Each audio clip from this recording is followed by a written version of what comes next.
Malamig at mahamog na umaga noong winter ng 2020. Nakatayo sa tabi ng helicopter ang veteranong piloto na si Ara Zubayan. Hinihintay niya ang kanyang pasahero na si Kobe Bryant at ang grupo nito sa John Wayne Airport sa Orange County, California.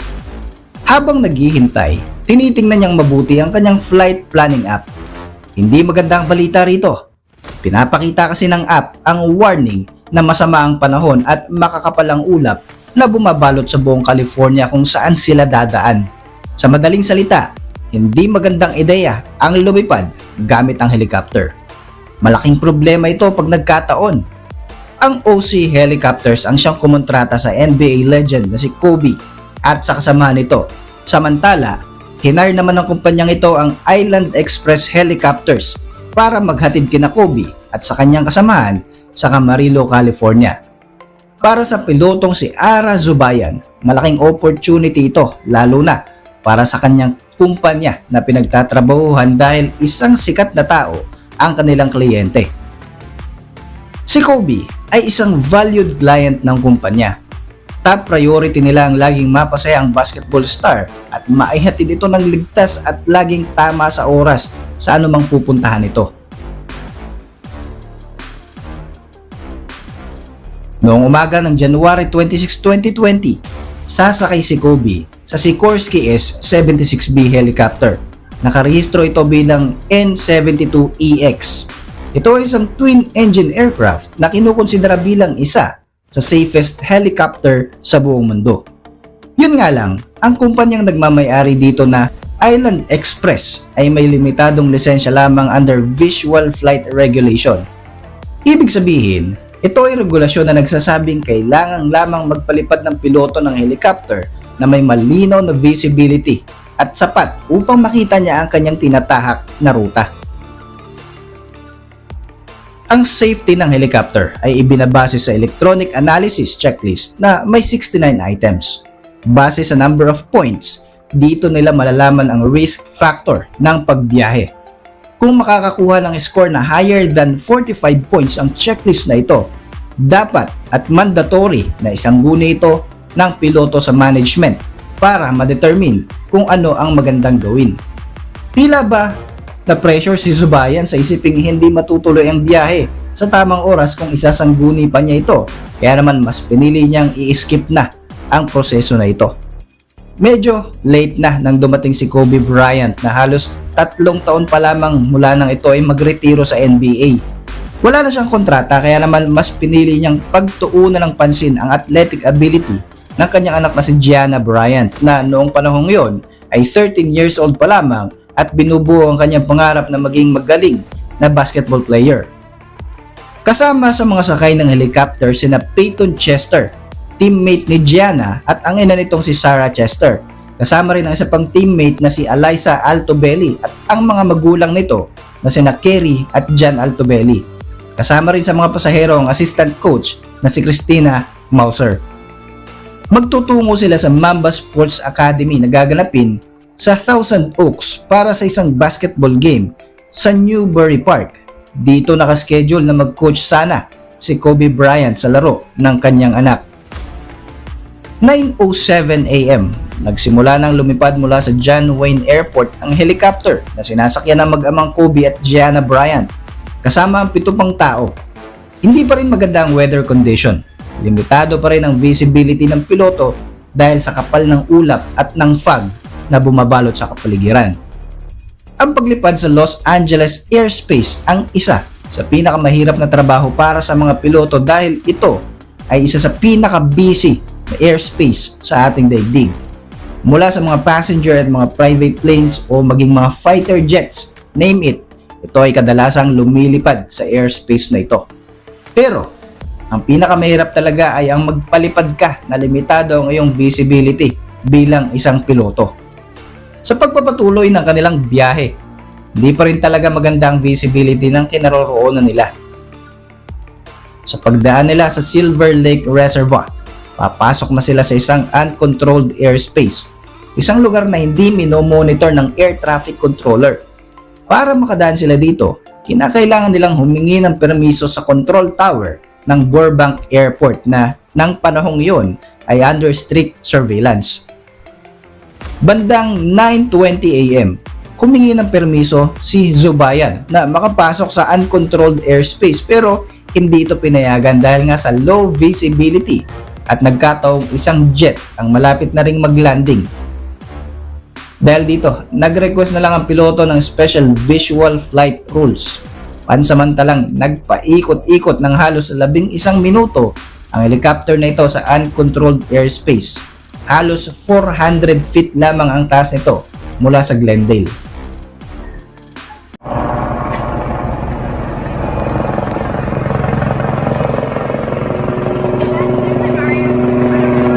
Yeah, go ahead.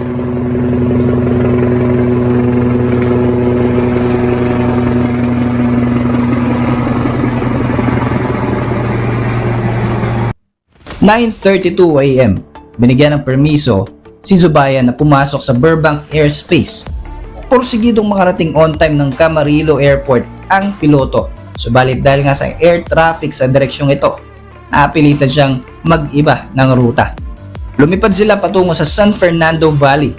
Mas mahaba ang rutang ito kaysa sa orihinal na plano pero ito ang nakikitang magandang opsyon ng piloto. Patuloy pa rin na nagiging issue para kay Zubayan ang limited visibility dahil hanggang sa oras na ito, makapal pa rin ang hamog sa kanyang paligid. Dadaan siya ng Calabasas Pass kaya't medyo kinakabahan siya dahil mahihirapan siya kung makapal pa rin ang ulap sa bahaging ito. May ilang option pa siyang naiisip. Hindi na bago sa kanya ang maging pasahero ang mag-asawang Kobe at Vanessa Bryant. Sa totoo lang, tiwala na mag-asawa sa kanya at siya nga ang laging hinahanap ng mga ito tuwing sasakay sila ng helicopter. Kung sakaling makapal pa rin ang hamog sa Calabasas Pass, pwede siyang bumalik ng Van Nuys o di kaya naman ay maglanding muna at maghintay na mawala ang makakapal na ulap para mas maging maganda ang kanilang visibility.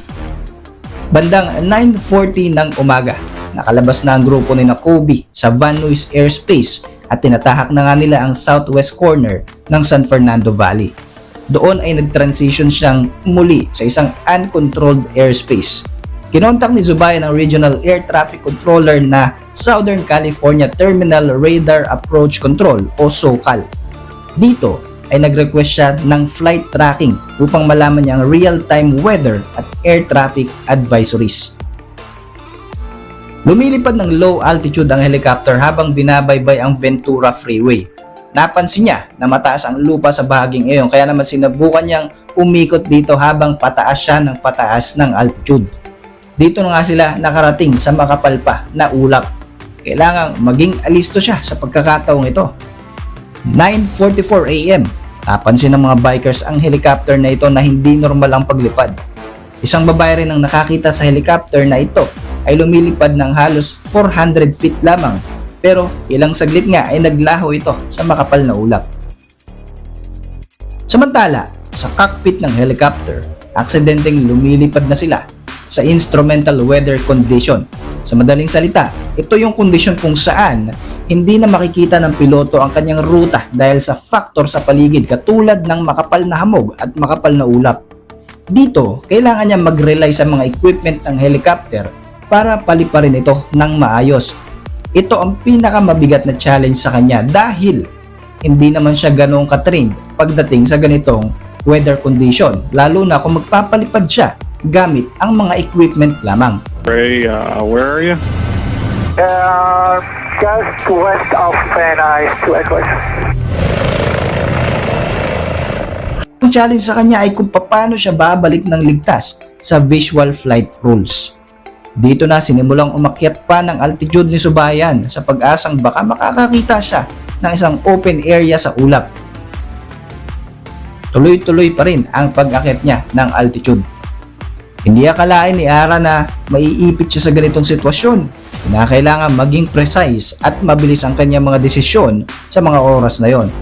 Sa kasamaang palad, limitado lamang ang kanyang nalalaman sa instrumental weather condition. Sinimulan na nga niyang mag-take over manually imbis na paliparin niya ng autopilot ang helicopter. Nasa part na siya na disoriented na ang kanyang utak at halos hindi na nga siya makapag-operate ng helicopter ng maayos. Samantala, nararamdaman na ni Kobe at ng grupo nito na may hindi tama sa mga nangyayari. Napansin ni Zubaya na humihilig sa kaliwa ang kanilang sinasakyan. Sinubukan niya itong itama ng direksyon hanggang sa tuloy-tuloy na nga ang pag-akyat pa ng altitude ng helicopter sa 1,000 feet. Doon nga ay tila nakasilip ng liwanag mula sa ulap ang piloto. Nag-request pa siya sa ATC na aakyat pa siya sa taas na 4,000 feet. 2 Echo X-ray, what do you say intentions? We're climbing to 4,000 to Echo. Nasa delikadong sitwasyon na ang helicopter sa mga oras na ito. Muling nag-contact ang control tower upang tanungin ang piloto kung anong plano niya after niyang ma-reach ang 4,000 feet. Pero nakakabinging katahimikan ang sumagot sa kanila. 2 Echo X-ray, what do you say intentions? 2 Echo X-ray, you're still too low level for flight following at this time. 2 Echo X-ray, SoCal. Ito na ang kahuli-hulihang contact sa Sikorsky S-76B helicopter. 9:45 AM, dalawang mountain bikers na tinatahak ang trail ng Calabasas Hills ang nakarinig sa malakas na tunog sa di kalayuan. Dito nga ay nakita nila ang isang helicopter na mabilis na bumabagsak mula sa himpapawid. Ilang segundo lamang ang lumipas, bumagsak na ang helicopter na sinasakyan ni Kobe Bryant sa bahagi ng Calabasas, California.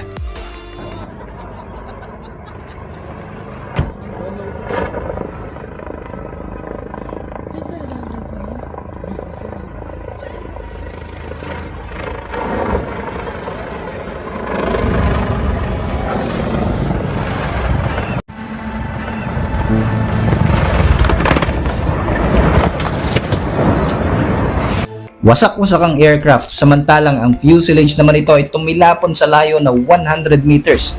Dito na nagsimulang magliyab ang labi ng helicopter. Agad na dumating ang mga bumbero. Sa kasamaang palad, wala ni isa man sa mga sakay ng helicopter ang nakasurvive. Ilang oras makalipas ang malagim na trahedyang ito, pumutok na nga ang balita na pumanaw na ang basketball superstar na si Kobe Bryant kasama ang kanyang anak na si Gianna at maging ang mga kasama niya ay hindi rin pinalad. Nagluksa ang buong mundo sa pagkawala ng isa sa mga haligi ng basketball at ng NBA. Walang sino man ang nag-akala na dito pala matatapos ang kasaysayan ng isang Kobe Bryant. Masakit tanggapin ang pangyayaring ito lalo na para sa asawa ni Kobe na si Vanessa.